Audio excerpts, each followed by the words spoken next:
It was a quiet, moonless night, and Hannah was driving down a lonely country road, returning from a late-night shift at the hospital.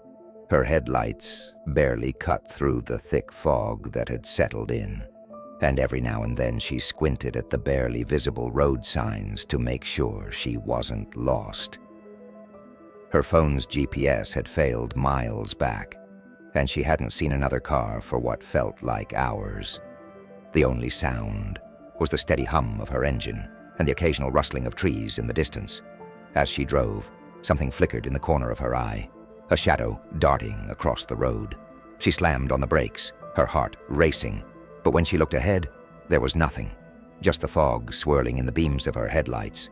Hannah took a deep breath, trying to calm herself. "It's just your imagination," she whispered. She resumed driving, though her hands were now gripping the wheel tightly.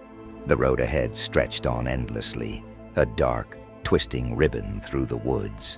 Suddenly, her car jerked. The dashboard lit up, and the engine sputtered before dying completely. The silence that followed was suffocating. Hannah sat there, frozen, listening to the eerie quiet. After a few attempts to restart, the car failed. She sighed and pulled out her phone. No signal, of course. She was stranded in the middle of nowhere. Hannah cursed under her breath and glanced at the rearview mirror. That's when she saw it. A figure, standing in the distance behind her car, barely visible in the fog, her breath caught in her throat.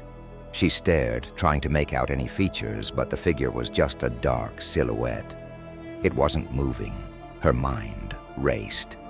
Was it someone who needed help? Or was it something else? She hesitated for a moment, then rolled down her window slightly, calling out, "Hello? Do you need assistance?" No answer. The figure didn't move. A cold chill ran down her spine. Something wasn't right.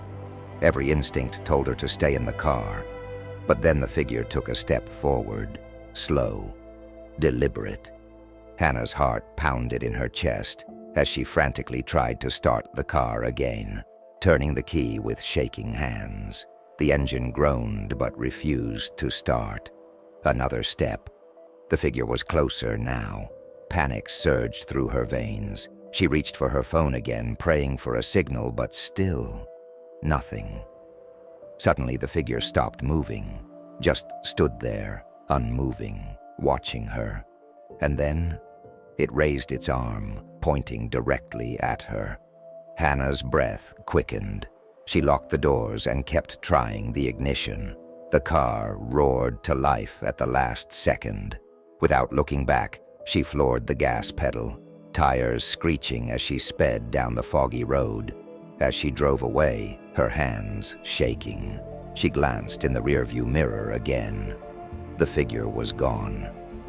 But as she calmed down, something even more terrifying occurred to her. The fog seemed to part just a little, and sitting in the passenger seat next to her was a reflection. Her heart stopped. She hadn't picked anyone up. Slowly, she turned her head. The figure was sitting right next to her,